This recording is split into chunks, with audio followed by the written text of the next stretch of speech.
এখন একটু কাজ কম, এখন তো একটু সুযোগ সুবিধা দিবে। সবকিছুর মূলে হচ্ছে যে কোনো না কোনো রিজন থাকে। তো একটার সময় উনি যখন চলে যায় তো আমাকে বলতেছে, তুই মধ্যে বলে থাকি যে আবাসিক হোটেলে কাজে ফেরার পাশাপাশি কিন্তু শান্তিও আছে।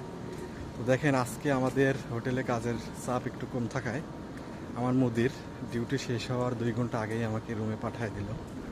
তো মূলত হচ্ছে যে অনেকদিন মাদ্রাসা, সৌদি আরব মাদ্রাসা বন্ধ ছিল। তো হোটেলে কাজের খুবই চাপ ছিল, প্রায় 2 মাসের মতো। তো গতকাল থেকে মাদ্রাসা খুলে দিছে, এখন একটু হোটেল বলা আসলে একদমই ফাঁকা, কয়েক রুমে মাত্র কাস্টমার আছে। তো যার কারণে কাজ কাম একটু কম, কম বলতে খুবই কম বলা যায়। তো আজকে সকাল থেকেই সৌদি ম্যাডাম আমাদের রিসেপশনে বসেছিল। তো একটার সময় উনি যখন চলে যায় তো আমাকে বলতেছে, তুইও চলে যা। তো আমি বললাম, দেখ আমার রুমে তো কোনো কাজ নাই, এখন গিয়ে তো ঘুমও আসবে না, কারণ আমার রাতে ঘুমায় অভ্যাস। তো এখন গিয়ে হুদাই আমি কি করব, যদি যাই তাহলে বাদ আসর বা বাদ মাগরিবে যাব। তো উনি বলতেছে, সমস্যা নাই, তুই চলে যা। আমি বললাম, না আমি এখন যাব না, পরে যাব। পরে উনি চলে গেছে। চলে যাওয়ার পরে আবার আমাদের যে কোম্পানির যে গ্রুপ আছে, তো সেই গ্রুপে ভয়েস করছে যে তুই বাদ আসর, মানে বাদ আসর আমাদের আরও একজন সহকর্মী, সে তার ডিউটি শুরু হয়। তো বলছে যে নূর আসলে পরে তুই চলে যাস, যেহেতু কাজকর্ম কম আছে তুই একদিন একটু আগে চলে যা, সমস্যা নেই, যায় রেস্ট কর। তো এটাই হচ্ছে মূলত বলা যে আবাসিক হোটেলে কাজের পেরার পাশাপাশি কিন্তু একটু শান্তিও আছে।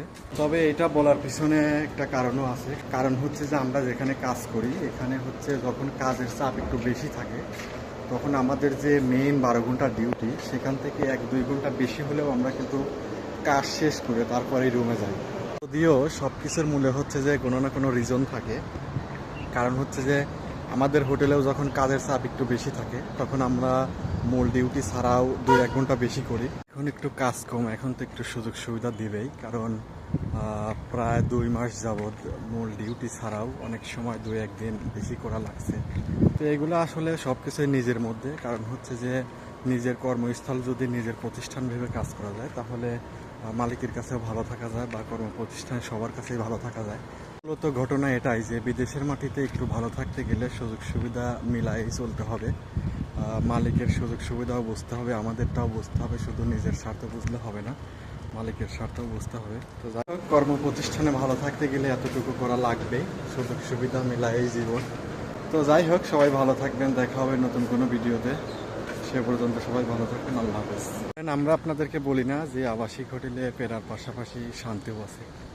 তো দেখেন আজকে আমাদের হোটেলে কাজের চাপ একটু কম ছিল। তো আমার ডিউটি মূলত শেষ হয় সন্ধ্যা 7টায়, এখন বাজে 5টা।